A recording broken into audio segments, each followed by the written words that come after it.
हरे हरे हरे राम राम राम हरे हरे। अब एक ऐसी सुंदर कथा सुनाता हूँ। सामान्य रूप से हम सोचते हैं ना, कुछ लोग, विशेषकर कुछ लोगों ने अपने समूह बना रखे हैं कि ये तो भगवान की जो पूजा ना, मूर्ति में भगवान की पूजा करना। पहले तो एक बात ध्यान से सुनिए, मूर्ति पूजा कुछ नहीं होती, पूजा भगवान की होती, और वो भगवान की मूर्ति है और मंदिर में प्रतिष्ठित है, उसे भगवान का अर्चा अवतार कहा गया। कुछ लोग कहते हैं मूर्ति में थोड़ी भगवान है, भगवान ऐसा थोड़ी कि मूर्ति में बंद के रह जाएंगे, भगवान तो सब जगह है। और जब भगवान सब जगह है तो अपनी मूर्ति में क्यों नहीं है? जब भगवान सब जगह है तो जहां भगवान की पूजा हो रही वहां नहीं है वे, वहां भी तो है। फिर दूसरी बात, सब जगह है, हम सब जगह भगवान की अनुभूति नहीं ले सकते हैं। इसलिए भगवान कृपा करके अपने शास्त्रों में विधि दी गई कि जैसा भगवान के रूप का वर्णन है वैसा भगवान की श्रीमूर्ति का निर्माण किया जाए, चाहे वो मिट्टी से हो, चाहे वह धातु से हो, चाहे वह पत्थर से हो, चाहे लकड़ी से हो। इस प्रकार से विधि बताई गई भगवान के श्रीमूर्ति का निर्माण करके, और बिल्कुल उनका अभिषेक आदि करके मंदिर में प्रतिष्ठा करें और साक्षात भगवान जान करके उनकी पूजा करें। वह भगवान का अवतार है। जैसे भगवान अवतार लेते हैं ना, कृष्ण राम रूप में, नरसिंह रूप में, ऐसी भगवान हम जीवों पर कृपा करने के लिए इस अर्चा अवतार के रूप में, पूजा ग्रहण करने के लिए साक्षात रूप से हमारी अवतार ग्रहण करते हैं। और भगवान ने अपनी कितनी लीलाओं में दिखाया है कि उन्होंने अपने भक्त के दिए हुए भोजन को स्वीकार किया है, अपने भक्तों के पीछे पीछे चल दिए हैं मंदिर में से निकल करके। उसके द्वारा ये दिखाया है कि मुझ में और मेरे, जहां मेरी सेवा पूजा हो रही है, ये जान करके। एक तो वो मंदिर है कि दुकान खोल दी है, बस मूर्ति रख दो, लोग आएंगे, उसके नाम पे हमें धन्य का एकत्रित करना है। एक तो वो है, तो वहां तो भगवान का निवास हो ही नहीं सकता। लेकिन एक स्थान है जहां भक्तों द्वारा भगवान को प्रतिष्ठित किया गया है और नियमित रूप से अपने यथाशक्ति अनुसार भगवान की सेवा पूजा हो रही है। तो वे साक्षात भगवान वहां वर्तमान रहते हैं, उनमें और भगवान में कोई भेद नहीं करना चाहिए। जैसे यहाँ राधा मदन मोहन जी हैं, तो ये भावना नहीं करनी चाहिए कि ये राधा मदन मोहन जी नहीं है, भगवान के। कुछ लोग कहते हैं भगवान के दर्शन कराओ, भगवान के दर्शन कब होंगे? अरे प्रतिदिन दर्शन हो रहे हैं भगवान के, आपको नहीं दिख रहे, आपने अपनी बुद्धि खराब कर ली है। पहले भगवान में ही पत्थर की बुद्धि कर ली। पत्थर अगर पूजना होता तो कोई भी पत्थर पूजता, लेकिन भगवान पूज रहे हैं। और एक बात देखो कि हम इस हाड़ मांस के इतने दुर्गंध युक्त शरीर को तो समझते हैं कि हाँ इसमें चेतन है और ये बड़ा श्रेष्ठ है, इसमें तो मलिन बुद्धि नहीं करते। लेकिन भगवान को कहते हैं तो पत्थर है। और जब भगवान तुम्हें पत्थर दिख रहे हैं, इतने तुम बुद्धिमान हो, तो फिर तुम्हें शरीर क्यों नहीं हाड़ मांस का पिंड दिखता? इसमें मलमूत्र भरा पड़ा है, इसमें क्यों दिखता है कि सुंदर स्त्री है, सुंदर पुरुष है? ये भी तो ऐसे ही दिखना चाहिए। भगवान की श्री मूर्ति तो पत्थर दिख जाती है, और जो शरीर हाड़ मांस और उसमें रोज मल त्याग कर रहे हैं, थूक रहे हैं और क्या क्या उसमें से निकल रहा है, उसके प्रति अच्छी बुद्धि बना रखी, वहां क्यों नहीं ज्ञान काम करता? तो ये कुबुद्धि है। भगवान का वह अर्चा अवतार है, और भगवान के श्री विग्रह में जहां भगवान की नित्य सेवा पूजा है, या हम घर में भी चित्र में भी कर रहे हैं ना, तो भगवान उसे भी ग्रहण करते हैं। ये नहीं सोचना चाहिए कि भगवान, हम चित्र में सेवा कर रहे हैं, भगवान ग्रहण कर रहे हैं कि नहीं करते। हम भगवान का नाम उच्चारण करके भगवान को जो अर्पित करेंगे उसे भगवान ग्रहण करते हैं। भगवद गीता में इस बात को भगवान ने स्वयं कहा। और आज से नहीं, पहले से ये सेवा पूजा हो रही है भगवान की। एक अम्बरीश नाम के राजा थे, जो हमारे इस समय के मनु हैं। उन मनु के पुत्र थे नभग, उनके नाभाग, और नाभाग के अम्बरीश। ठीक है जी। तो अम्बरीश महाराज कैसे थे? 7 द्वीप हैं इस पृथ्वी पर, 7 द्वीपों की पृथ्वी के एकमात्र स्वामी थे, चक्रवर्ती सम्राट। उनके पास अचल संपत्ति थी और अतुलनीय ऐश्वर्य उन्हें प्राप्त था।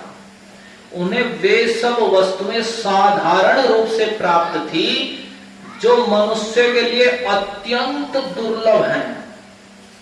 मनुष्य के लिए अत्यंत दुर्लभ है, उन्हें प्राप्त नहीं हो सकती। ऐसा सुख ऐश्वर्य उन्हें साधारण रूप से प्राप्त था। 7 द्वीपों वाली पृथ्वी के राजा सम्राट थे। लेकिन इतना होने पर भी वे इस सारे वैभव संपत्ति को स्वप्न तुल्य, सपने के समान समझते थे। जैसे सपना है, उसमें बहुत कुछ दिख रहा हो और बुद्धिमान व्यक्ति को पता रहता है कि सपना है, कभी भी खत्म हो जाएगा। वे उस राज्य ऐश्वर्य में भी उन्मत्त होकर उसमें फंसे नहीं थे।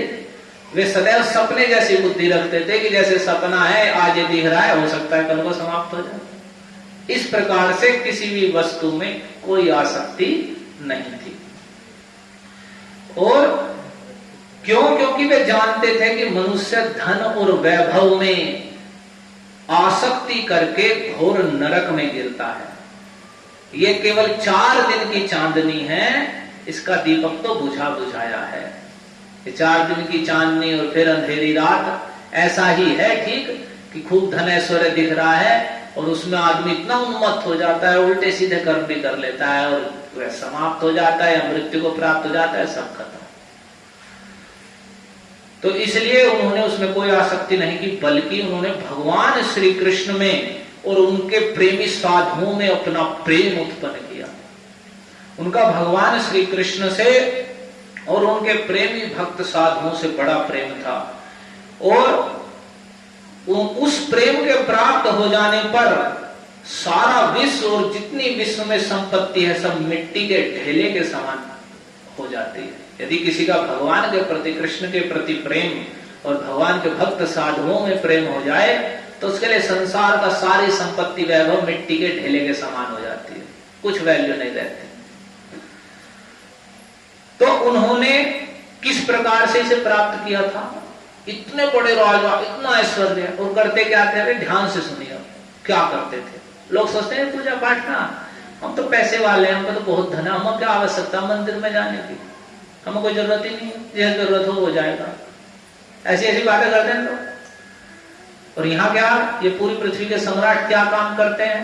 आप पूछेंगे भाई इनका काम क्या था, कि बैठ के अपने बस मौज मस्ती करते होंगे। तो ये काम करते हैं सवई मनः कृष्ण पदारविंदयोर वचांसि वैकुंठ गुणानुवर्णने।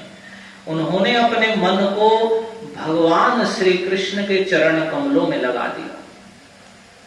अपने मन को, मन से, जैसे हम संसार का दूसरे के गुण दोष की चर्चा और स्मरण करते रहते हैं, फलाना ऐसा, वो ऐसा, उन्होंने मेरे साथ ये किया, उन्होंने किया, मैं ये कर दूंगा, कर दूंगा, ऐसा कर दूंगा, वैसा कर दूंगा। इन सब से को छोड़ करके अपने मन को कृष्ण के चरण कमलों में लगाया और वाणी को भगवान के नाम और गुणों का कीर्तन करने में लगा। सुनते जाइए, यहां ध्यान दीजिए। और एक एक इंद्री को हाथों से क्या करते थे?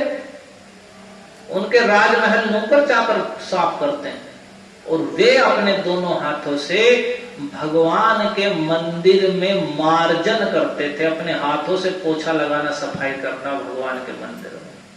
तो मंदिर आज से नहीं है। जो गुजारे समाजी लोग कहते हैं ये तो बाद में मंदिर बने और मूर्ति पूजा बाद में। ये पृथ्वी के सम्राट हैं, मनु महाराज के पुत्र हैं, नभग उनके पुत्र हैं, नाभाग उनके पुत्र हैं। ये अम्बरीश महाराज जो 7 द्वीपों की पृथ्वी के स्वामी हैं।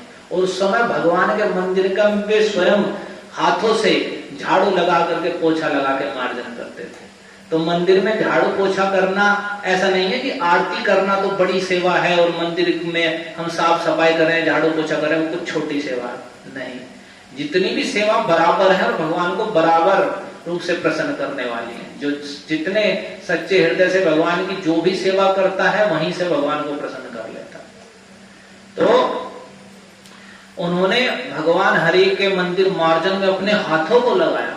सम्राट भगवान के मंदिर में झाड़ू पोछा लगाते हैं और अपने कानों को भगवान अच्युत श्री हरि की मंगलमयी कथा के श्रवण में लगा रखा था। प्रतिदिन नियम से भगवान की कथा का श्रवण करते थे कानों से।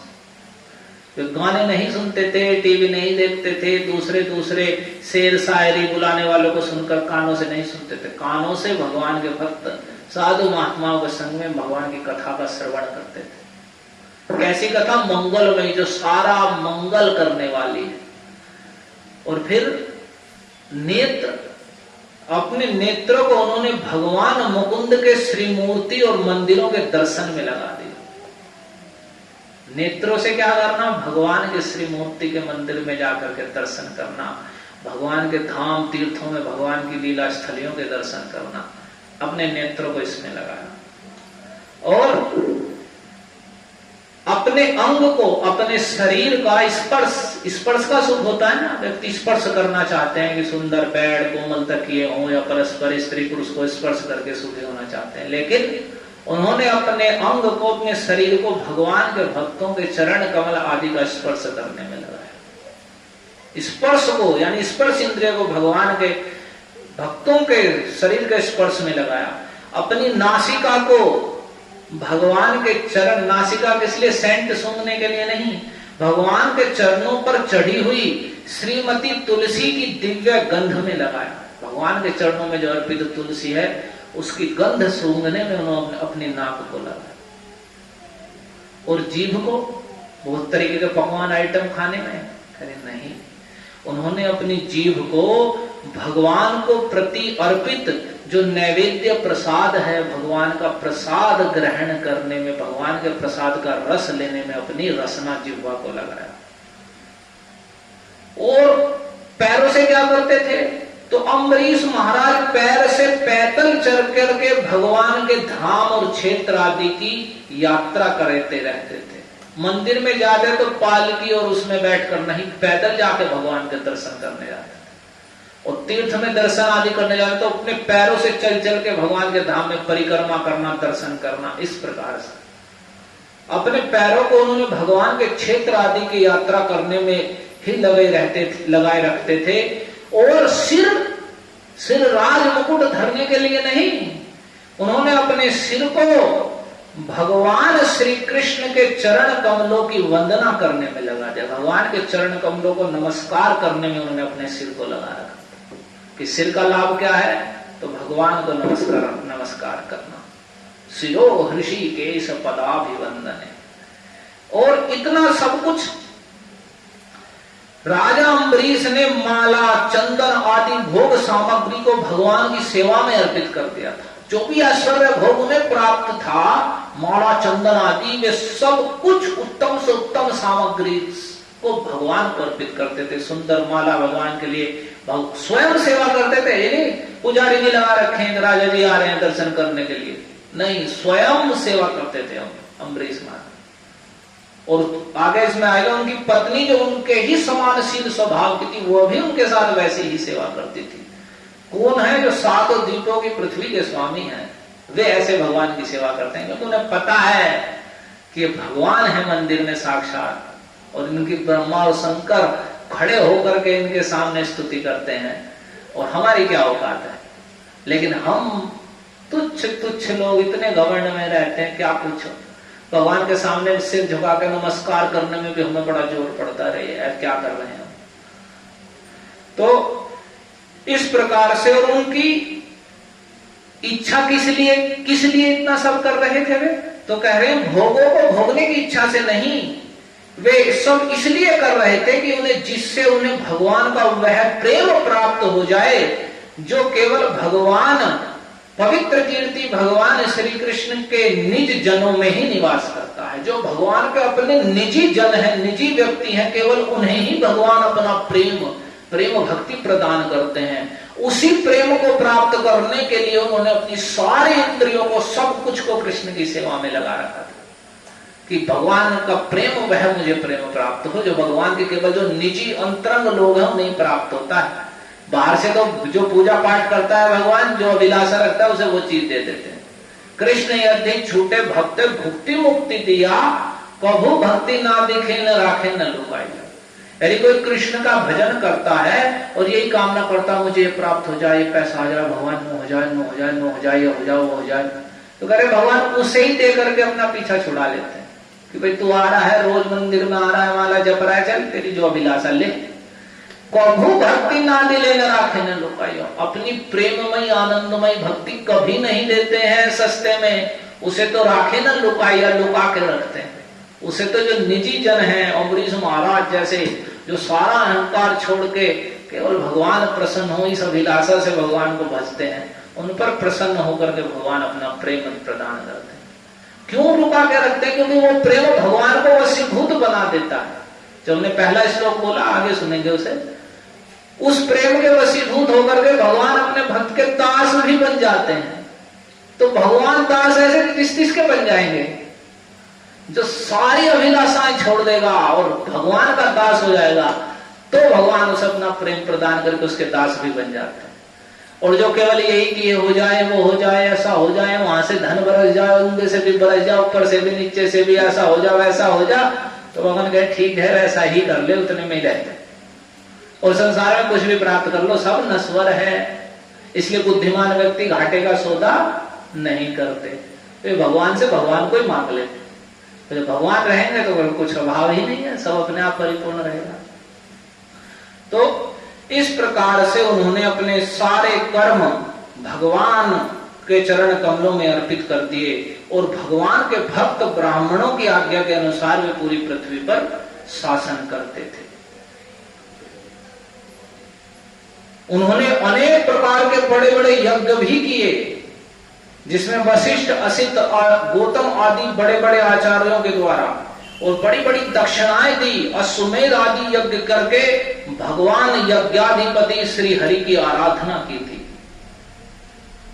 उनके यज्ञों में देवताओं के साथ सदस्य ऋत्विक बैठते, देवता आकर के उनके यज्ञों में बैठते थे, और उनके बीच में बैठे हुए महाराज अम्बरीश अपने सुंदर रूप और अपने सुंदर वस्त्रों आदि के कारण देवताओं के समान जान पड़ते थे। उनमें और देवताओं में कोई अंतर नहीं दिखता था, महाराज अम्बरीश में और देवताओं में, जिस समय वे यज्ञ करते थे।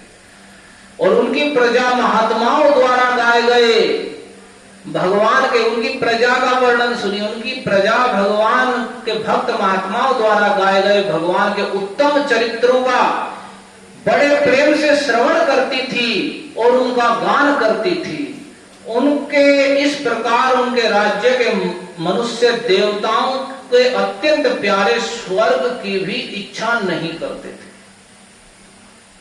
वे जितनी प्रजा थी वह भी निरंतर भगवान की गुण महिमा श्रवण करने और उसके गान में आनंदित रहते थे, और इतने आनंद में थे कि स्वर्ग भी उनके सामने फीका पड़ गया था। कोई भी स्वर्ग जाने तक की भी इच्छा नहीं रखता था।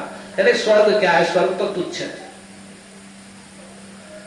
उनके हृदय में अनंत प्रेम का दान करने वाले भगवान हरि नित्य निरंतर दर्शन देते रहते थे। वे अपने हृदय में ही भगवान के प्रजा राजा जब श्रेष्ठ होता है तो प्रजा का भी स्तर उठ जाता है।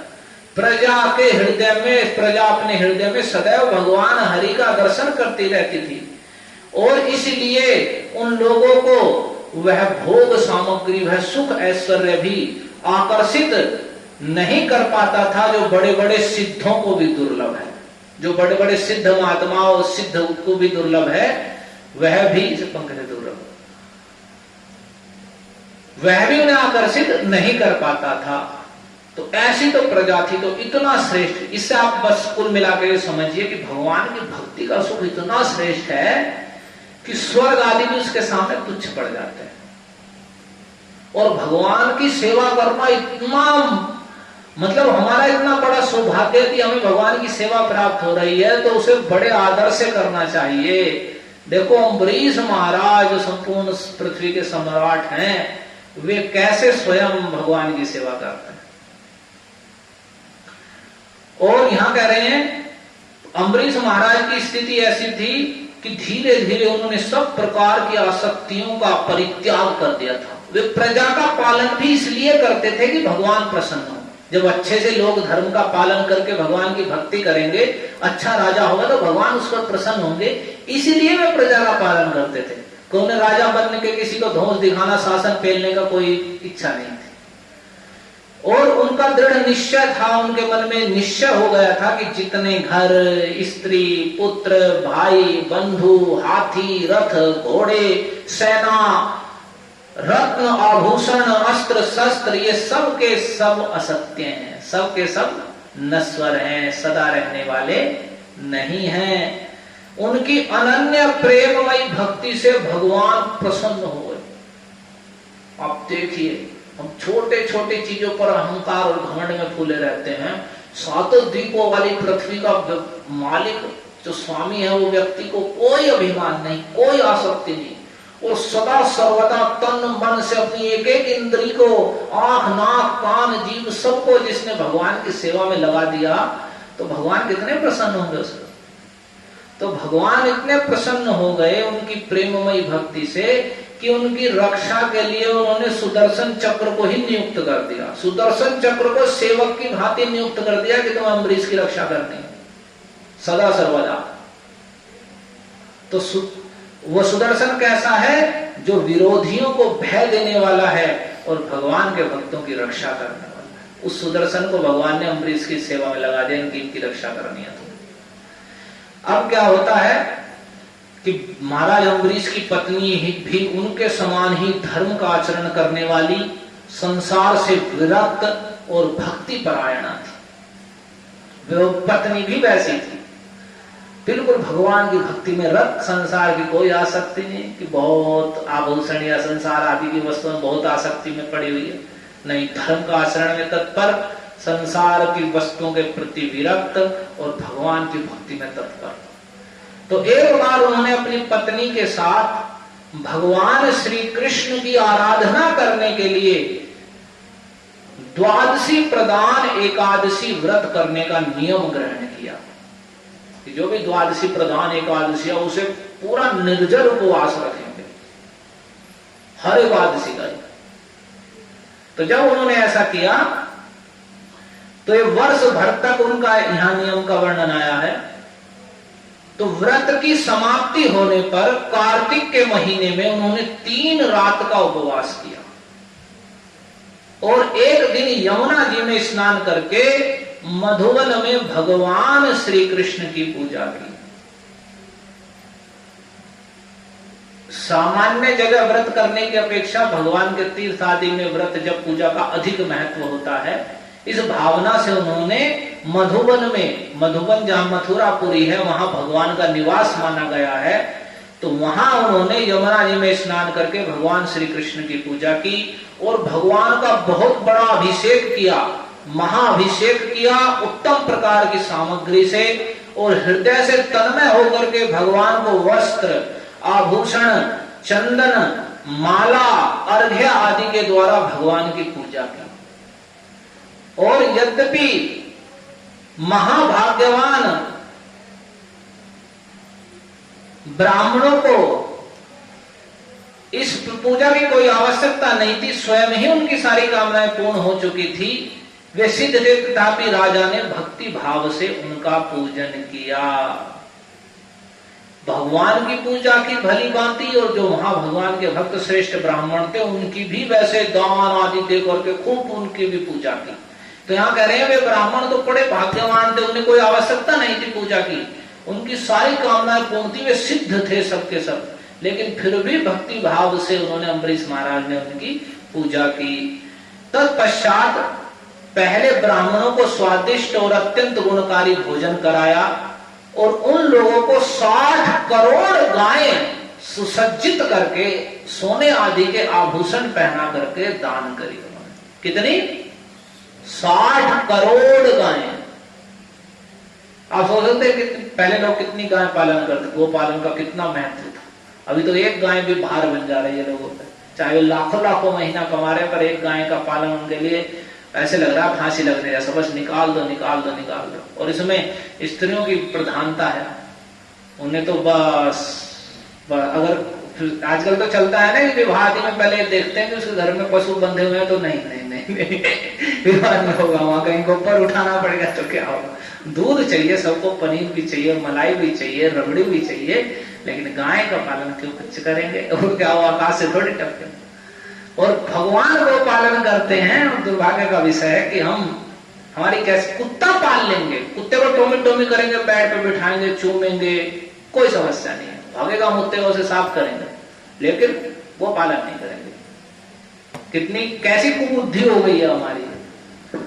तो उन्होंने 60 करोड़ गायों का सुसज्जित करके उन्होंने गायों को दान दी। और कैसी गाय थी? उनके सींग पे सोना मढ़ दिया गया था और खुरों में चांदी लगा दी गई थी और सुंदर सुंदर वस्त्र पहनाए गए थे। वे सब की सब गायें बड़ी सुशील थी, सीधे स्वभाव की, छोटी अवस्था की थी, बछिए थी बिल्कुल, और देखने में सुंदर या पहले पहले ब्याई हुई बछड़े वाली और खूब दूध देने वाली थी। ऐसी गायों का दान किया। ऐसे नहीं कि मरखनी लात मारने वाली वो गाय दान कर दो, वही दान कर दो, नहीं, ऐसी 60 करोड़ गायों का दान किया। और जब ब्राह्मणों को सब कुछ मिल चुका था, यानी अब व्रत पूरा हो गया उनका, अगले दिन स्नान आदि करके भगवान की पूजा की और भगवान को भेंट पूजा अर्पित की, उसके बाद सब ब्राह्मणों की पूजा करके उन्हें भोजन आदि खिलाया, दान कर दिया सब कुछ। उसके बाद अब वे स्वयं व्रत का पारण करने की तैयारी में थे कि वे स्वयं भी भगवान का प्रसाद ग्रहण करके अपने व्रत को पूर्ण करें। उसी समय क्या होता है, अब यहां से कथा टर्न लेती है पूरा विशेष। उसी समय जो रुद्र शिव जी के अंश से उत्पन्न हुए हैं और साप और वरदान देने में समर्थ हैं, साप देने में भी वरदान देने में भी, उसी समय दुर्वासा ऋषि उनके यहाँ अतिथि के रूप में आ गए। दुर्वासा जी बड़े क्रोधी हैं और जल्दी, जैसे शिव जी को बताया गया है, आसु गुण दोषाभ्याम तिष्ठत्यासु कुप्तति, जो थोड़े से पूजा से प्रसन्न होकर वरदान दे देते हैं कुछ भी, और थोड़े से उस पर क्रोध में होकर त्रिशूल भी उठा लेते हैं, तो वैसे ही दुर्वासा जी हैं, प्रसन्न हो जाए कुछ भी वरदान दे देंगे, और रुष्ट हो जाएंगे तो आप देखेंगे कि मारने के लिए तैयार हो जाएंगे, थोड़ी सी गलती पूरा नष्ट कर दो। तो ये देवी देवताओं में ये चीजें पाई जाती हैं कि वे रुष्ट और तुष्ट होते हैं, लेकिन भगवान श्री हरि में, श्री कृष्ण में वैसा नहीं है। वे कभी भी अपने भक्त की त्रुटियों पर रुष्ट नहीं होते हैं, बल्कि उन त्रुटियों को दूर करके उसे और परिशुद्ध कर देते हैं। तो अब आगे क्या होता है कि राजा अम्बरीश जैसे ही व्रत खोलने को थे, उसी समय दुर्वासा जी आ गए। उन्हें देखते अम्बरीश महाराज खड़े हो गए, खड़े होकर के उन्हें आसन पर बैठाया। उन्होंने अतिथि रूप में आए हुए दुर्वासा जी की पूजा की और उनके चरणों में प्रणाम किया और उनसे कहा कि आप अतिथि आए हैं, आप भोजन ग्रहण कीजिए। तो उनसे भोजन करने के लिए जैसे दुर्वासा अम्बरीश महाराज ने कहा, तो दुर्वासा जी ने अम्बरीश महाराज की प्रार्थना स्वीकार कर ली। हाँ ठीक है, हम भोजन अवश्य करेंगे, लेकिन हम थोड़े आवश्यक कर्मों से निवृत्त हो जाएं। अभी हम थोड़ा स्नान आदि करके नदी पर जाते हैं, स्नान आदि करके आते हैं। तो भैया ठीक है, दुर्वासा जी ने कहा हम स्नान आदि करके आएंगे। तो वे चले गए और वहां जाके स्नान करने के लगे। स्नान करके अब मंत्र आदि जप करते हैं, बस मंत्र जपने में दुर्वासा जी तन्मय हो गए। और इधर अम्बरीश महाराज व्रत को खोलने का समय होता है, उस समय में ही व्रत खोलना चाहिए, उसका उल्लंघन नहीं करना चाहिए, उसके बीच में भगवान के प्रसाद से व्रत खोल ही लेना चाहिए। तो लेकिन उधर दुर्वासा जी तो वहां चले गए और वे तो उसमें स्नान करने में रह गए। इधर द्वादशी केवल घड़ी भर शेष रह गई थी। धर्म को जानने वाले अम्बरीश धर्म संकट में पड़ गए कि भाई क्या करें हम, अतिथि दुर्वासा जी हैं, इतने बड़े ऋषियों ने निमंत्रण दे दिया, उन्हें खिलाए बिना कैसे खा लें, बड़ा दोष लगेगा। और इधर ये व्रत अगर नहीं खोलेंगे तो ये व्रत अगर पारण के समय नहीं खुलता तो कहा जाता है कि व्रत का फल नष्ट हो जाता है। तो इधर ये व्रत का पारण का समय बीता जा रहा है, तो ऐसी अवस्था में क्या करें। तो ऐसी अवस्था में उन्होंने ब्राह्मण देवताओं से कहा, ब्राह्मणों, ब्राह्मण को बिना भोजन कराए स्वयं खा लेना और द्वादशी के रहते हुए पारण न करना, दोनों ही दोष है। अगर मैं उन्हें खिलाए बिना खा रहा हूं तो भी दोष, अगर मैं उनकी बाट देखूं तो पारण का समय निकल जाएगा तो भी दोष है। तो क्या करें इस समय में, ऐसा इस समय जैसा करने से मेरी भलाई हो, मुझे पाप ना लगे, ऐसा काम करना चाहिए। तब ब्राह्मणों के साथ विचार करके उन्होंने कहा कि हे ब्राह्मणों, श्रुतियों में ऐसा कहा गया है वेद शास्त्र में कि जल पी लेना भोजन करना भी है और नहीं भी करना है। जल पी लेना भोजन करना भी है और नहीं भी करना है, इसलिए इस समय केवल जल से पारण किए लेता हूं। क्योंकि वे निर्जल व्रत रखते थे, तो जल से ही, जैसे कल सबसे पहले जो निर्जल है उन्हें जल पी करके पारण करना है। तो उन्होंने ये विचार किया कि देखो जल पी लेना भोजन करना भी है और नहीं भी करना है, तो इसलिए मैं जल से पारण कर लेता हूं कि पारण भी हो जाएगा और भोजन नहीं करना, भोजन ब्राह्मण को खिलाए बिना भोजन कर लेने का दोष भी नहीं लगेगा। तो ऐसा विचार करके मन ही मन उन्होंने भगवान का चिंतन करते हुए राजा अम्बरीश ने जल पी लिया और जल पी करके वे अब दुर्वासा जी के आने की बाट देखने लगे। तो पारण हो गया जल पीने से।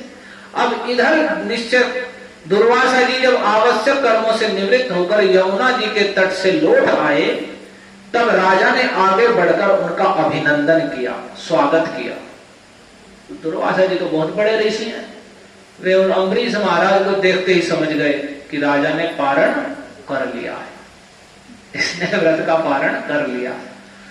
तो अब देखिए, उस समय दुर्वासा जी बहुत भूखे थे और उन्हें ये बहुत जान गए कि राजा ने पारण कर लिया है, तो उन्हें क्रोध उत्पन्न हो गया और क्रोध से थर-थर कांपने लगे कि मुझे बिना खिलाए कैसे इसने पारण कर लिया। और क्रोध से थर-थर कांपने लगे, उनकी भौहें चढ़ गई, उनका मुख बड़ा विकट हो गया। और उधर अम्बरीश महाराज हाथ जोड़कर खड़े हैं उनके सामने, लेकिन फिर भी उन्होंने अम्बरीश को डांटते हुए कहा, अरे देखो तो सही, ये कितना क्रूर है, धन के मद से मतवाला हो रहा है, भगवान की भक्ति तो इसे छू ही नहीं गई है, भगवान की भक्ति ने तो इसे छुआ भी नहीं है, ये अपने आप को बहुत बड़ा सिद्ध भक्त, बड़ा समर्थ समझता है। आज इसने धर्म का उल्लंघन करके बड़ा अन्याय किया है। देखो क्या क्या बोलना शुरू कर दिया उन्होंने, इसने धर्म का उल्लंघन कर दिया, देखो मैं इसका अतिथि हूं और इसने अतिथि का सत्कार किए करने के लिए मुझे निमंत्रण भी दे दिया था, कह भी दिया था कि आप खा लीजिए, आपको भोजन ग्रहण कीजिए, और मैंने इसका निमंत्रण स्वीकार भी कर लिया था, फिर भी इसने मुझे खिलाए बिना ही खा लिया है। अच्छा देख, तुझे मैं इसका भी फल चखाता हूं, अभी तेरे इस कर्म का फल मैं तुझे अभी चखाता हूं, अभी दंड देता हूं तुझे। तो जब उन्होंने ऐसा कहा तो उनके इस प्रकार से कहने पर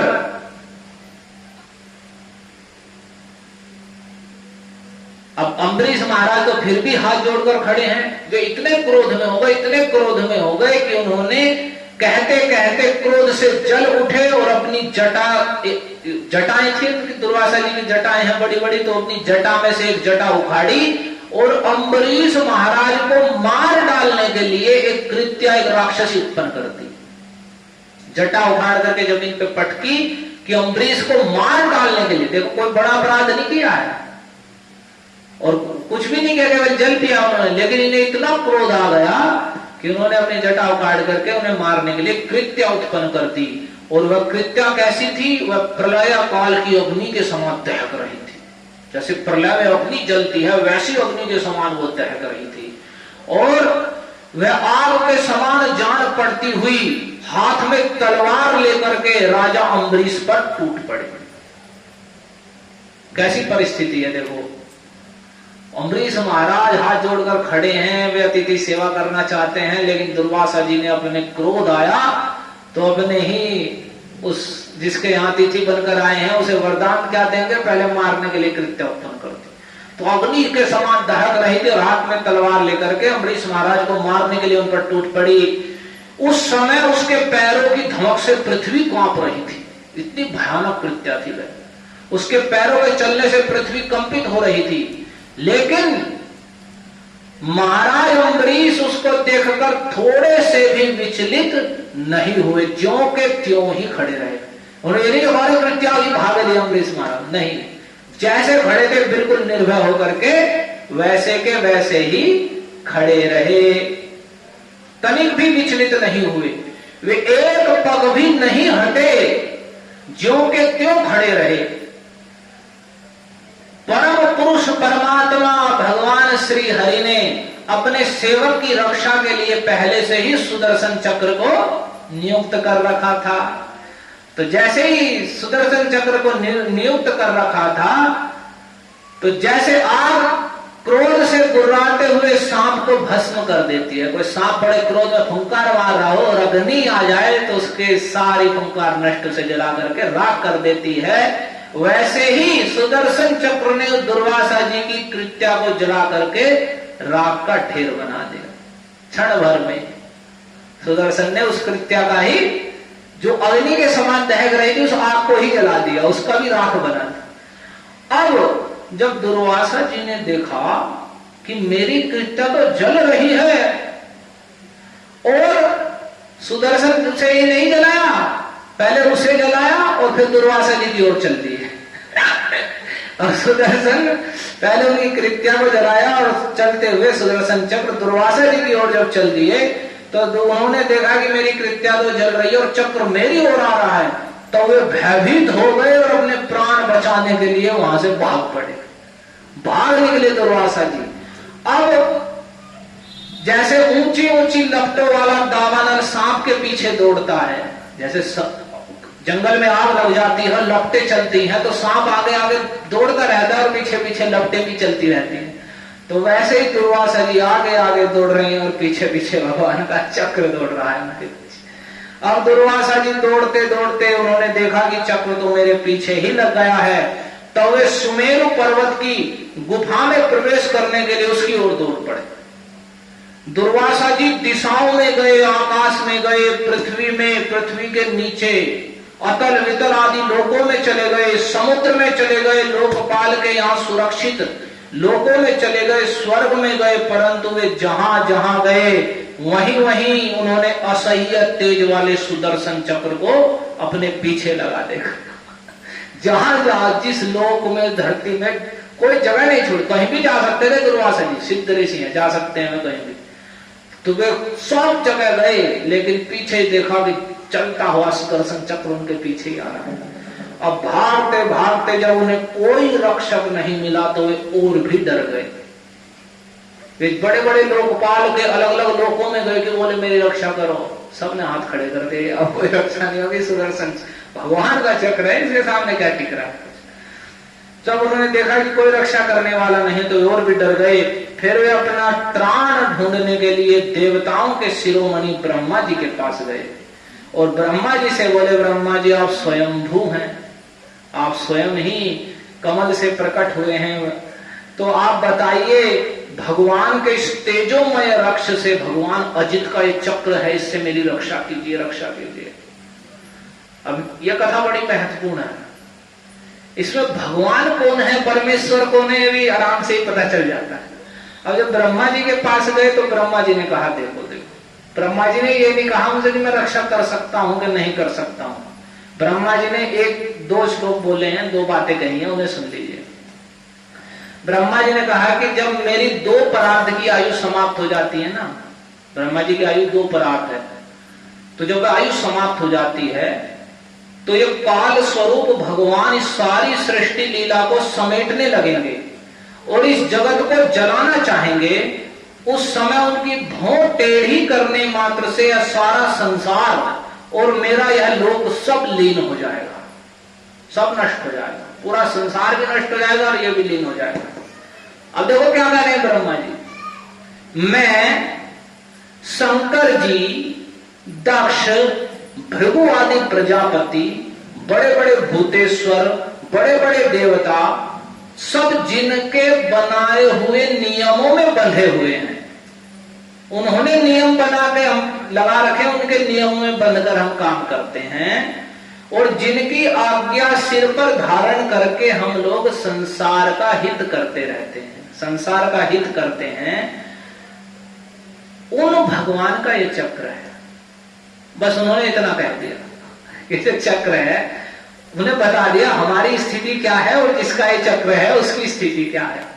तो जिसका ये चक्र है, मैं, शंकर, दक्ष, भृगु, बड़े बड़े ऋषि, बड़े बड़े देवता उनके बनाए हुए नियमों का पालन करते हैं और उनकी दी हुई शक्ति से, उनकी आज्ञा से हम संसार का हित करते हैं। इसलिए उनके भक्त का आपने द्रोह किया है, हम आपकी रक्षा नहीं कर सकते हैं।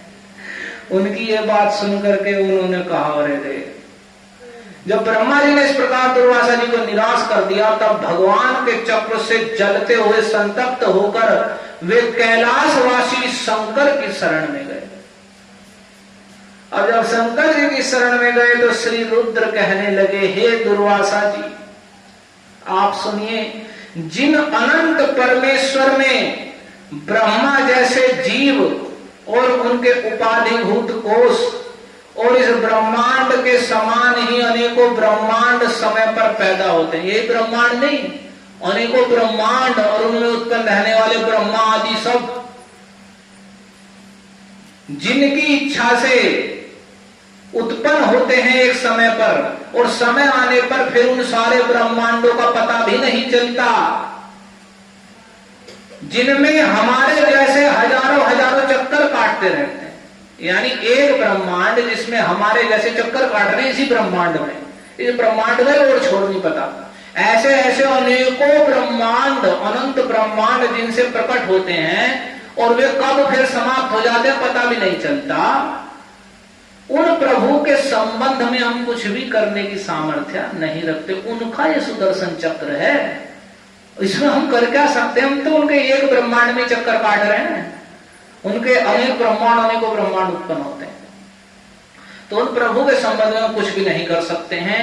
और शंकर क्या कहने लगे, मैं, शिव जी बोल रहे हैं, मैं सनत कुमार जी, देवर्षि नारद, भगवान ब्रह्मा, कपिल मुनि, अपांतरतम, देवल, व्यास, धर्म, आसुरी तथा मरीचि आदि तथा दूसरे जो सब कुछ जानने वाले बड़े बड़े सिद्धेश्वर हैं, ये सब के सब हम सब मिलकर भी उन भगवान की माया को नहीं जान सकते हैं, क्योंकि हम स्वयं उनकी माया के घेरे में हैं, हम स्वयं उनकी माया से मोहित हैं। हम उनकी सारे मिलकर भी उनकी माया को नहीं जान सकते हैं। कौन कौन?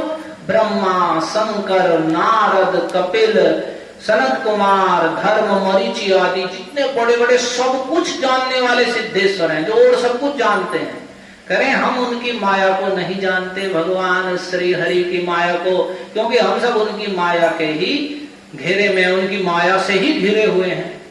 और यह चक्र उन्हीं भगवान विश्वेश्वर का शस्त्र है।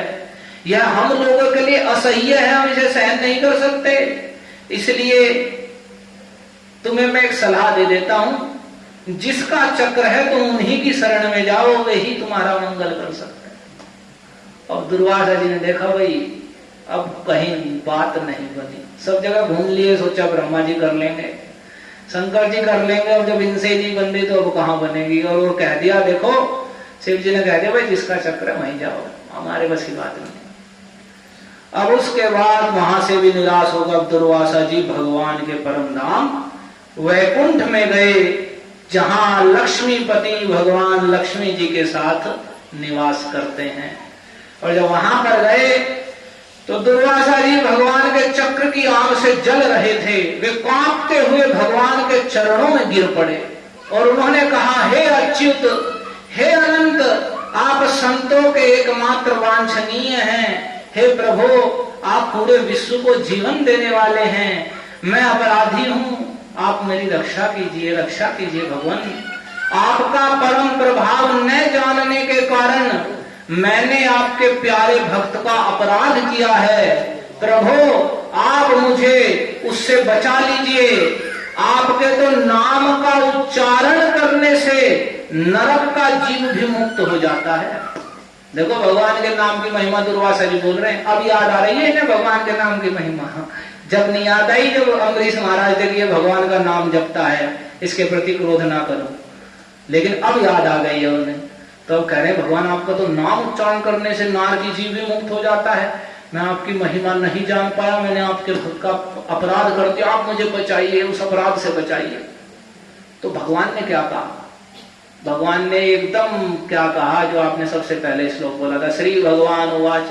भगवान ने कहा कि मैं बचा लूंगा, कर दूंगा, ये कर लूंगा। भगवान ने सीधा कहा, भाई सुन लो, अहम भक्त पराधीनो यस्वतंत्र इव द्विज साधुभिर्ग्रस्त हृदयो भक्तैर्भक्त जनप्रिय। भगवान ने कहा, हे दुर्वासा जी, मैं सर्वथा भक्तों के अधीन हूं, मैं अपने प्यारे भक्तों के अधीन हूं, मुझ में तनिक भी स्वतंत्रता नहीं है। मेरे सीधे साधे सरल भक्तों ने मेरे हृदय को अपने हाथों में ले रखा है। भक्तजन मुझसे प्रेम करते हैं और मैं उनसे प्रेम करता हूं। हे ब्राह्मण, अपने भक्तों का एकमात्र आश्रय मैं ही हूं, इसलिए अपने साधु सरल स्वभाव के भक्तों को छोड़ करके मैं न तो अपने आप को चाहता हूं और न अपनी अर्धांगनी विनाश से रहित लक्ष्मी को चाहता हूं। कितनी बड़ी बात कहते हैं कि जो मेरे छल कपट आदि ईर्ष्या द्वेष आदि से रहित सरल हृदय के सीधे साधे भक्त जो मुझसे प्रेम करते हैं, जैसे अम्बरीश महाराज ने अपना सारी इंद्रियां कृष्ण की सेवा में लगा रखे थे, इस प्रकार से अपनी सारी इंद्रियों को जो कृष्ण की सेवा में लगा देते हैं, तो उनके लिए भगवान कह रहे हैं कि ऐसे अपने भक्तों से ज्यादा तो मैं अपने आप को नहीं चाहता, लक्ष्मी है इसे भी ज्यादा, उनसे ज्यादा नहीं चाहता। आप समझिए कितनी बड़ी वैल्यू रखते हैं अपने भक्त की भगवान। और हम उन भगवान को छोड़ करके अन्यत्र भटकते फिर रहे हैं। कहां भटक रहे हैं? तो उन्होंने कहा मैं अपने भक्तों को छोड़ करके अपने आप और अपनी पत्नी लक्ष्मी को भी नहीं चाहता हूं। जो मेरा भक्त स्त्री पुत्र घर परिवार के जन प्राण धन यह लोक परलोक सबको छोड़कर, यानी सबके प्रति आसक्ति को छोड़ करके केवल मेरी शरण में आ गए हैं, मैं उन्हें छोड़ने का विचार भी कैसे कर सकता हूं? भला जिसने सब जगह से अपनी आसक्ति हटा करके और मेरे चरणों में लगा दी है, मैं उसे छोड़ने का विचार भी नहीं कर सकता। भाई छोड़ना तो दूर की बात है, विचार भी नहीं कर सकता हूं। जैसे सती स्त्री अपने पतिव्रत धर्म से अपने सदाचारी पति को वश में कर लेती है, वैसे ही जो मेरे प्रिय भक्त हैं वह मेरे साथ अपने हृदय को प्रेम के बंधन से बांध देते हैं और ऐसे समदर्शी साधु भक्ति के द्वारा मुझे अपने बस में कर लेते हैं। जैसे एक सती स्त्री अपने पतिव्रत धर्म से अपने पति को वश में कर लेती है, वैसे मेरे भक्त समदर्शी साधु अपने हृदय को प्रेम के बंधन से मुझसे बांध देते हैं और अपनी भक्ति के द्वारा मुझे अपने वशीभूत कर लेते हैं। देखो मेरे अनन्य प्रेमी भक्त सेवा से ही अपने आप को परिपूर्ण कृत्य मानते हैं, मेरी सेवा में ही आनंदित रहते हैं। मेरी सेवा के फल से उन्हें मुक्ति मिलती है, सालोक्य सारूप्य सामीप्य साष्टी आदि। फिर भी वे मुक्ति को स्वीकार नहीं करना चाहते, वे मुक्ति भी नहीं ग्रहण करना चाहते। तो ये संसार की वस्तुएं जो समय के फेर से नष्ट हो जाएंगी, वे भला ही नहीं क्यों चाहेंगे? मेरे प्यारे भक्तों, मेरे सेवा में ही तुम आनंद लाभ करते हैं, वे मुक्ति को भी नहीं चाहते। उन्हें देता हुआ मुक्ति दीयमानम निवर्णन्ति, उसे फिर भी ग्रहण नहीं करते हैं, तो फिर संसार की नश्वर चीजों को वे कैसे मांग सकते हैं? हे दुर्वासा जी, मैं आपसे और क्या कहूं, ये समझ लो मेरे भक्त मेरे हृदय हैं और अपने प्रेमी भक्तों का मैं हृदय हूं। वे मेरे अतिरिक्त और कुछ नहीं जानते और मैं उनके अतिरिक्त कुछ नहीं जानता। कितनी बड़ी बात है। मेरे भक्त मेरे अलावा कुछ नहीं जानते और मैं अपने भक्तों के अलावा कुछ नहीं जानता। तो जब भगवान ने इस प्रकार से कहा और फिर अंत में उन्होंने कहा, देखो भगवान ने कि देखो दुर्वासा जी सुनिए, मैं आपको एक उपाय बतलाता हूं। भगवान ने सुदर्शन को नहीं रोका, दुर्वासा जी को सुदर्शन से मुक्त नहीं किया, बल्कि उनसे कहा देखो मैं तुम्हें एक उपाय बताता हूं, जिनका अनिष्ट करने से, जिनका अपराध करने से आपको विपत्ति में पड़ना पड़ा है ना, जाओ आप उन्हीं के पास जाइए, उन्हीं के पास जाइए जिसका अपराध किया है। क्योंकि जिन्होंने कोई अपराध नहीं किया है, जो निरपराध साधुओं के प्रति अनिष्ट की चेष्टा करते हैं, ऐसे अनिष्ट करने वालों का स्वयं ही अमंगल होता है। साधु सुप्रहितम तेज प्रहर्तो कुरुते शिवम, जो साधु स्वभाव वाले भगवान के भक्तों पर बिना किसी अपराध के उनका अनिष्ट करने की चेष्टा करते हैं, तो वह अनिष्ट उनका ही अनिष्ट कर देता है, चाहे वह कितना ही बड़ा दुर्वासा जी जैसा सिद्ध ऋषि ही क्यों ना हो। तो जो अगर हम निरपराध हैं तो आप ये समझ लीजिए कि हम पाप से रहित हैं, हम किसी का अमंगल नहीं चाहते और हम भगवान की भक्ति में तत्पर हैं, हरिनाम जपते हैं, तो कोई भी हमारा अनिष्ट नहीं कर सकता। जो करना चाहेगा भी तो दुर्वासा जी नहीं बचे हैं, तो बेचारा वो कैसे बच सकता है? तो जो निरपराध साधुओं के अनिष्ट की चेष्टा करता है, वह अनिष्ट उस अनिष्ट करने वाले का ही अमंगल कर देता है। और इसमें संदेह नहीं है। देखो दुर्वासा जी, आप ब्राह्मण हैं, ब्राह्मणों के लिए तपस्या और विद्या परम कल्याण के साधन है, परंतु यदि ब्राह्मण उद्दंड हो जाए और अन्यायी हो जाए तो वे दोनों उल्टा फल देने वाले हो जाते हैं। ये भगवान बोल रहे। यानी कोई तपस्वी है या कोई साधु है, ब्राह्मण है, वो तपस्या करता है, उसके पास विद्या है तो परम कल्याण करने वाली है उसका। लेकिन यदि वह उद्दंड हो जाए, अन्याय करने लगे, उसके द्वारा बिना कारण के ही दूसरों को दुखी करने लगे, तो वे उसे उल्टा ही फल देने वाले हैं। इसलिए दुर्वासा जी, बात ध्यान से सुनिए, आपका कल्याण हो, आप मेरे पास आए। आप नाभाग नंदन परम भाग्यशाली राजा अम्बरीश के पास जाइए, उनसे क्षमा मांगिए, तब आपको शांति मिलेगी। देखो, ये दुर्वासा जी ऐसे व्यक्ति हैं जो वैकुंठ से बेचारे निराश लौट के आए हैं। नहीं तो इसे कहीं भी आश्रय नहीं मिलता, सब जगह पीड़ित है, भगवान की शरण में जाकर भगवान उसे निर्भय कर देते हैं। लेकिन चूंकि उन्हीं भगवान के प्यारे भक्त का अपराध किया है, तो भगवान ने साफ दो टोक कह दिया कि उनकी ही शरण में जाइए, उससे क्षमा मांगे, तब शांति मिलेगी, मेरे पास मत आइए। मैंने तो अपने भक्तों को बेच दिया अपने, मैं उनका दास हो जाता हूँ। जो वे मेरे भक्त मेरे अलावा नहीं जानते, मैं उनके अलावा नहीं जानता कुछ भी। और बस, और दुर्वासा जी को समझ में आ गया। पर इसी जब भगवान ने इस प्रकार आज्ञा दी, तब सुदर्शन चक्र की ज्वाला से जलते हुए, जल रहे थे, वो सुदर्शन से तेज चमकता है, जलते हुए दुर्वासा जी अम्बरीश महाराज के पास आए और अत्यंत दुखी होकर उन्होंने महाराज अम्बरीश के पैर पकड़ लिए। एवं भगवतादिष्टो दुर्वासा चक्रतापित अम्बरीश मुपावित तत्पादौ दुखितो गृहीत। बड़े दुखी होकर के उनके दोनों चरणों को दुर्वासा ऋषि ने पकड़ लिया। दुर्वासा ऋषि की यह चेष्टा देखकर और उनके चरणों पकड़ने से लज्जित होकर राजा अम्बरीश भगवान के चक्र की स्तुति करने लगे। और स्तुति करते समय उनका हृदय दया से अत्यंत पीड़ित हो रहा था। उन्हें अम्बरीश महाराज को बड़ी ग्लानि हुई इस बात की कि मेरे चरणों में, इतने बड़े ऋषि मेरे चरणों में गिर रहे हैं, कितना बड़ा ही अपराध लग रहा है मुझे। तो उन्होंने भगवान के चक्र सुदर्शन की स्तुति की कि आप अग्नि स्वरूप हैं, आप परम समर्थ सूर्य हैं, सारे नक्षत्र मंडल के अधिपति हैं, चंद्रमा भी आपका ही स्वरूप है, और सब पृथ्वी जल अग्नि वायु आकाश में आप व्याप्त हैं। आप भगवान हरि के प्यारे हैं। हजार दांत वाले चक्रदेव, मैं आपको नमस्कार करता हूँ। आप सभी अस्त्र शस्त्र को नष्ट कर देने वाले हैं, पृथ्वी के रक्षक हैं। आप इस ब्राह्मण की रक्षा कीजिए, रक्षा कीजिए।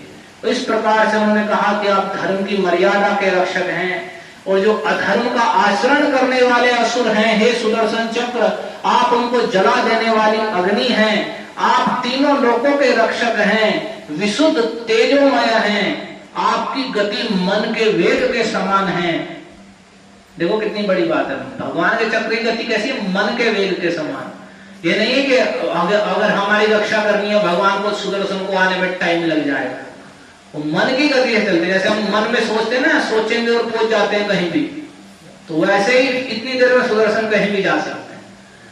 इसके बाद उन्होंने कहा कि मैं आपको नमस्कार करता हूँ, आपकी स्तुति करता हूँ, और उन्होंने बड़ी लंबी स्तुति की और उनसे कहा कि देखिए, आप रणभूमि में सबका प्रहार सह लेते हैं, आपका कोई कुछ नहीं बिगाड़ सकता है सुदर्शन चक्र।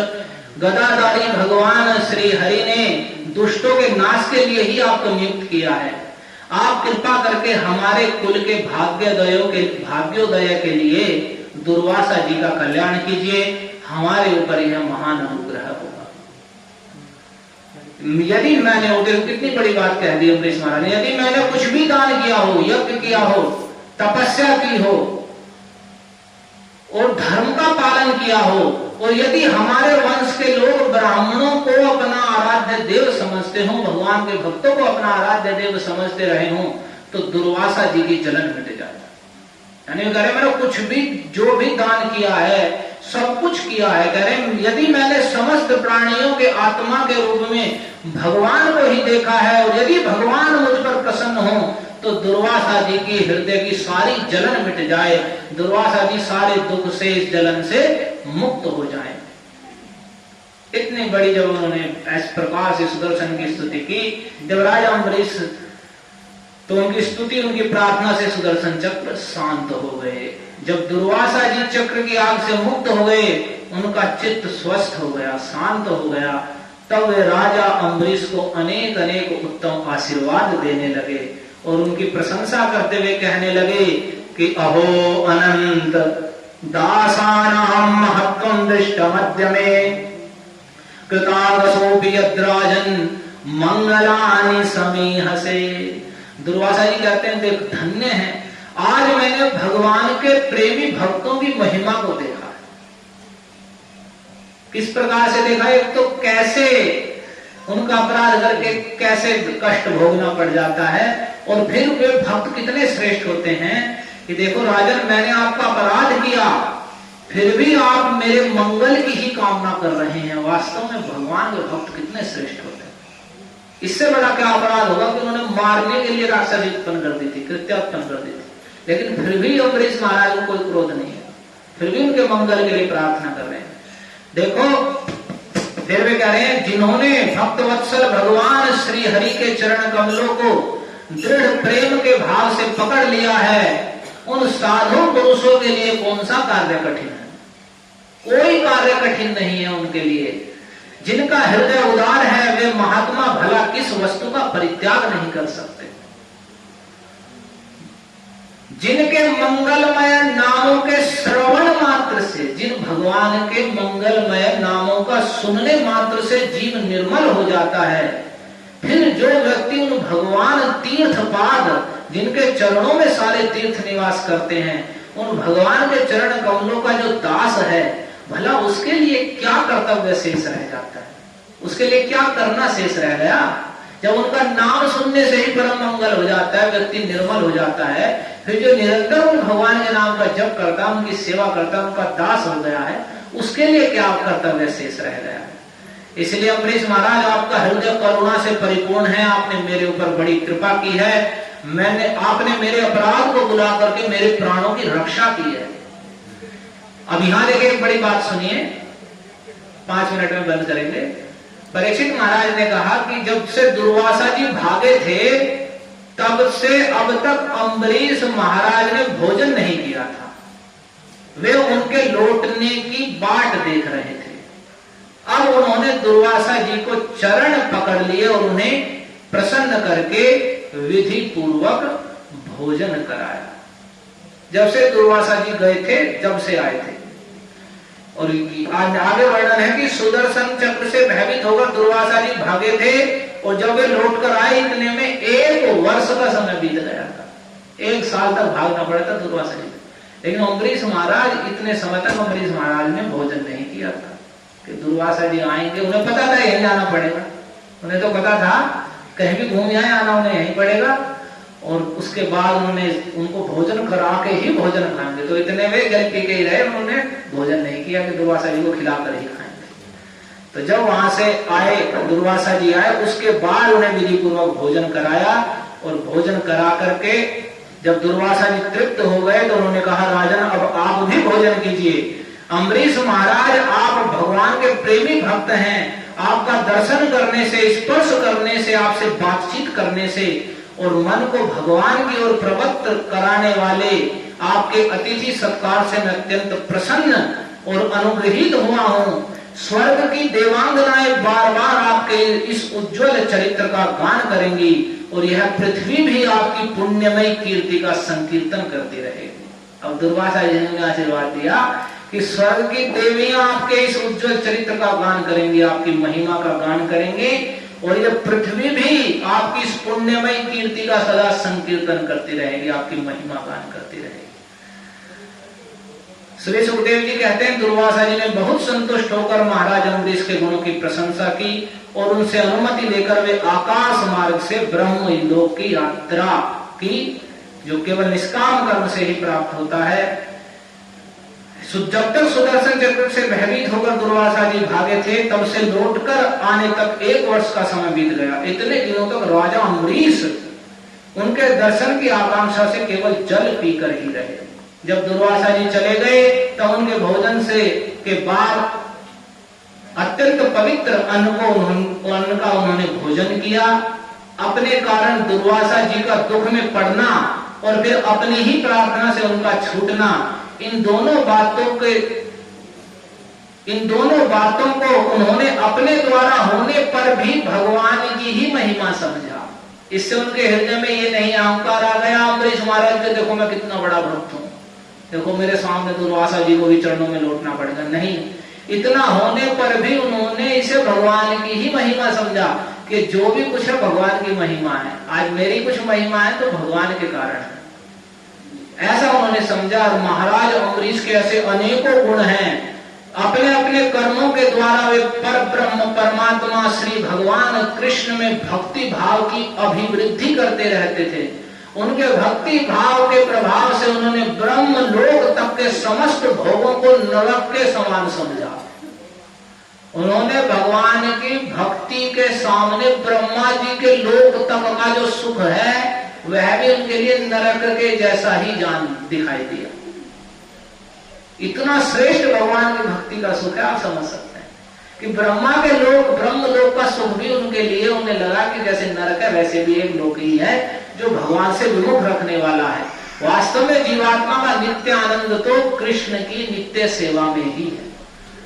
तदनंतर राजा अम्बरीश ने अपने ही समान भक्त पुत्रों पर राज्य का भार छोड़ दिया और वे स्वयं वन में चले गए। फिर भी वन में चले गए और वहां उन्होंने बड़े धीरता के साथ आत्मस्वरूप भगवान में अपना मन लगा करके गुणों के प्रवाह रूप संसार से मुक्त हो गए। भगवान के परम धाम भगवान की नित्य सेवा को उन्होंने प्राप्त कर लिया। संसार के जो रजोगुण तमोगुण सत्वगुण का बंधन है उसे सबको काट दिया। अब कैसे काट दिया? अपने हृदय को पूर्ण रूप से कृष्ण में लगा करके। कितनी कथाएं हैं, उन कथाओं को सुनने के अनेक फल बताए गए हैं, लेकिन ये इतनी सुंदर कथा है, इसके फल बताने में सुखदेव जी कहते हैं कि इत्येतत् पुण्यमाख्यानम् अम्बरीशस्य भूपते संकीर्तयन् अनुध्यायन् भक्तो भगवतो भवेत्। कह रहे हैं हे परीक्षित जी, महाराज अम्बरीश का यह परम पवित्र आख्यान है। जो इसका संकीर्तन करता है, कीर्तन करता है, कहता है, गाता है और स्मरण करता है, सुनता है, तो क्या होता है? तो वह भगवान का भक्त हो जाता है। हरे कृष्णा कृष्णा कृष्णा हरे हरे, हरे राम राम राम हरे। तो ये जिसे भगवान का भक्त होना है उसके लिए ये कथा है कि जो इसका श्रवण करता है, कीर्तन करता है, सुनता है, स्मरण करता है, वह भगवान का भक्त हो जाता है। तो अम्बरीश महाराज की इतनी सुंदर कथा, एकादशी व्रत रखने का कितना महत्व, भगवान के भक्त की महिमा, ये सारी चीजें इस एक ही कथा में है। तो इसलिए भक्त को सुदृढ़ रूप से मन लगा करके भगवान के चरणों में, कृष्ण के चरणों में भक्ति करनी चाहिए। दोनों पक्षों के एकादशी को उपवास करना चाहिए और हरे कृष्ण महामंत्र का जप करना चाहिए। ग्रंथराज श्रीमद् भागवतम की जय, पांडव निर्जला एकादशी की जय, जगत गुरु श्री प्रभुपाद की जय, श्री श्री राधा मदन मोहन भगवान की जय, आए हुए समस्त भक्त वृंद की जय, श्री ब्रह्म माध्व गौड़ीय वैष्णवाचार्य परंपरा की जय। निताय गौर हरि प्रेमानंदे हरि हरि।